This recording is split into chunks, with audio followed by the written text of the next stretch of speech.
Maria Jose will tell you the story while we go up there to take the picture from there. Okay, so I hope everyone can hear. So this valley, we suppose it was forested maybe at the end of the 1900s. It was all a forest, and then they cut down the forest, and the palms were still in different ages, juveniles, young adults, and then over the last 120 years, basically there hasn't been any recruitment because all these have become adults, but then when the seeds land on the ground, the cows eat the seedlings, and then there's no recruitment. So what you're seeing is basically one generation of those palms that were left standing when they cut down the forest. And so most of these palms are the tallest in the world because they are very old. We've calculated that they're about 160 to 190 years old, and we expect palms to reach a maximum of 210 years old at their oldest age. So our concerns, basic concerns, are that this is like a population of mainly very old individuals and that they will die before leaving a replacement. So we've tried to convince local authorities of promoting recruitment and bringing juveniles so that they can replace this population before the old individuals die. What else can I say? We've done so many things here in the valley, so I can't. What was the result of your work with the authorities? What did they do? Did they help? We're just starting. So they've started planting some juveniles, but we have to select the material because the genetic results pointed out that it's really important to respect the local gene pool. This is a very distinct population.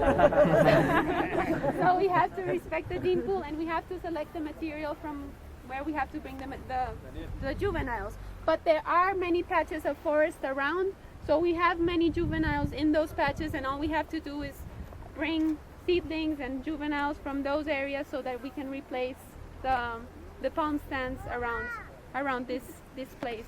And our calculations suggest that if we don't do this by the end of this century, we won't have the palm standing on the pastures. We won't have any. To make these calculations of when the palm stands would die, we measured 7 plots in the valley of 7 different owners. So it's like medium-sized farms, and all of them do cattle grazing basically. And we believe that all of those farms would harbor a great potential for receiving guests because the houses are traditional. So it would be a great experience for people to stay at the valley and walk around. But many things have to be done still because these people don't receive, like they're not made for tourism yet. May I add? Yes.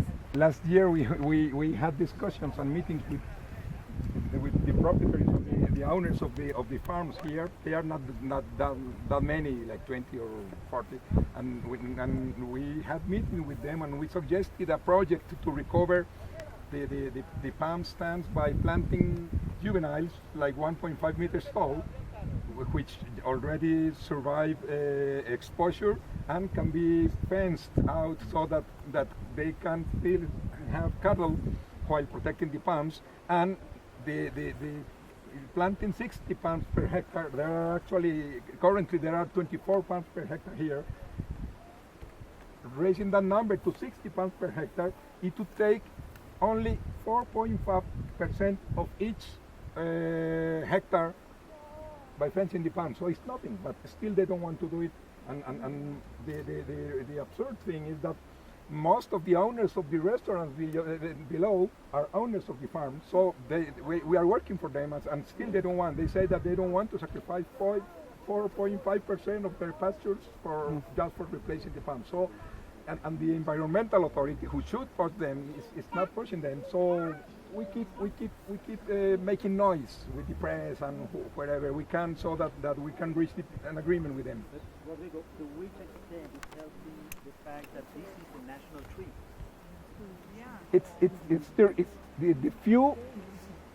The few attention it receives is just because of that. If it were any other species, we would be lost. But but we have that advantage. I think we will finally succeed, but so far we have. But we keep pursuing.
Miricata, un bosque muy heterogéneo por encima del cual las palmas sobresalen. Pero claro,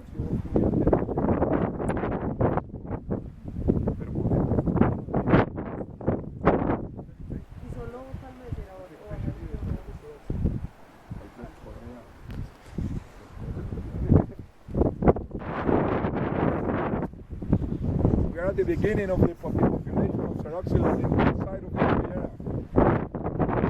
This is the first big patch, and from here down there are plants smaller and bigger than 20 times bigger than this one, and many palms on the pastures all over the next 6,400 hectares. So there are a number of palms that we estimate to be 600 adult palms. They are everywhere in the basin, and the basin behind, and the other behind that one over there. We will go to a section further down where you will see other faces of slopes with palms. These are the largest populations in the world. Only this area is almost unknown in Colombia. Nobody comes here. You have crossed no car on the way for 2 hours. Nobody comes here, and nobody knows the area. We are glad to be here today. You have met her. You come here. Beatriz Botero is the owner of one of the farm here. She was born here, and she lived here. She lived here during her childhood.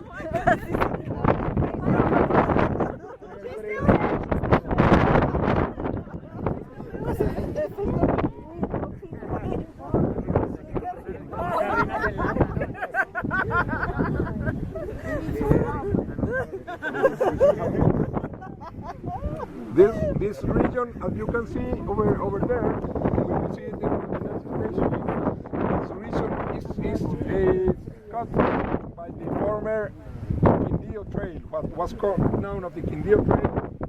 There were 2 main trails connecting Bogotá and Quito during the colonial times.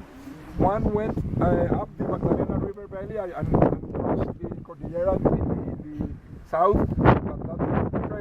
Then that surprised the travelers, so that trail was used mostly for military purposes. That was the trail that Simón Bolívar and his troops took, because being military, they didn't fear the Indians, but for civilian, for commerce, and for which was longer and was safer, because there were no Indians in this area, because they were exterminated early during the conquest. So this is the trail that took Humboldt. He traversed this area. We will go on the same trail he stepped on later, in a few minutes. He traversed this area in 1801. This is the trail that Simón Bolívar took once. He usually took the other area with his troops, but once he went on this trail. This is the route that took Edouard, all of the travel in the century took this.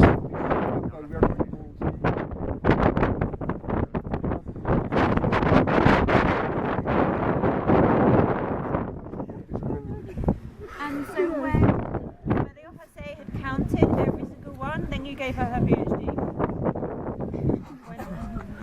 She wasn't. Finally, that was it. The last test.